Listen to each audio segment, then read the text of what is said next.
काम करावं लागेल।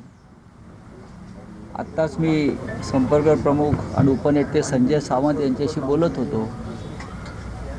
यानंतर येणारी पहिली निवडणूक ही लोकसभेची असेल अर्थात। तर लोकसभेचा उमेदवार आम्हाला आतापासून निवडावा लागेल आणि त्याला कार्याला झुंपावा लागेल। तर या तयारीसाठी आता आम्हाला भरपूर वेळ आहे आणि पुढल्या काळामध्ये महाराष्ट्राचं आणि देशाचं राजकारण हे बदलत जाणार आहे। 100% हे बदलत जाणार आहे। राज्यापुढे असंख्य प्रश्न आहेत, पण त्या प्रश्नावरती कोणताही राज्यकर्ता मंत्री गांभीर्याने बोलताना दिसत नाही। काल या भागामध्ये वादळी वाऱ्यासह पाऊस झाला। मी स्वतः काल रात्री उतरलो तेव्हा पाहिलं की शेती उद्ध्वस्त झाली। केळी उत्पादक शेतकरी असेल, अन्य कृषी उत्पादनाचा विषय असेल, कालच्या पावसानं त्यांना फार मोठा फटका बसला।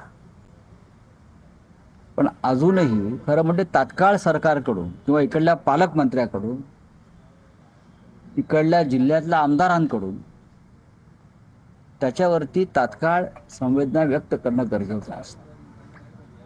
पण मला तसं दिसत नाही। पालकमंत्री, इतर मंत्री, आमदार यांच्याकडून शेतकऱ्यांना नुकसान भरपाईची मागणी व्हावी व तात्काळ मदत मिळावी यासाठी पावलं उचललेली दिसत नाही। आता पंचनामे, मोजण्या या गोष्टी होतील, त्याला काय अर्थ नाही। पण शेतकऱ्याच्या घरामध्ये कालपासून जो आकांत मला दिसतो, काही शेतकरी रात्री भेटले, सकाळी भेटले, हे सरकार अत्यंत संवेदनशील आहे, असंवेदनशील आहे। आणि विशेषतः जळगावमधले जे लोक मंत्रिमंडळामध्ये किंवा सत्तेमध्ये आहेत त्यांच्या संवेदना ठार मेलेल्या आहेत। 24 तास राजकारण। कुठे आहेत गिरीश महाजन, जे काय म्हणतात त्याला, संकटमोचक काहीतरी म्हणतात त्यांना, संकटमोचक काय संकटमोचक। मग शेतकऱ्यावरच्या संकटालाही मोचक कुठे असतात? हा, फक्त राजकीय संकटमोचकच असतात का राजकारणामध्ये मंत्री म्हणून? जनतेवर जेव्हा संकट येतात, शेतकऱ्यांवर संकट येतात, तेव्हा हे संकटमोचक काही जाणीवेने करताना दिसत नाहीत। फक्त आमदार पळवणं, नगरसेवक पळवणं, पक्ष फोडणं हे संकटमोचकाचं कर्तव्य आहे का? हे दुर्दैव आहे या राज्याचं आणि या संपूर्ण जिल्ह्याचं। जिल्ह्यामध्ये एक विशिष्ट प्रकारची राजकीय हुकुमशाही सुरू आहे। पोलिसांच्या मदतीनं गुंडगिरी सुरू आहे। पोलिसांनी स्वतःला वर्दीतले गुंड समजू नये, मानू नये। ही वर्दीतली गुंडगिरी ही भयंकर तानाशाही असते। तशी लष्करातली हुकुमशाही असते, लष्करी गणवेश घालून हुकुमशाही केली जाते, नाव लोकशाहीचं। पण अनेक देशामध्ये ही लष्करातली गणवेशातली हुकुमशाही असते, तशी जळगावमध्ये पोलीस गणवेशातली हुकुमशाही आहे।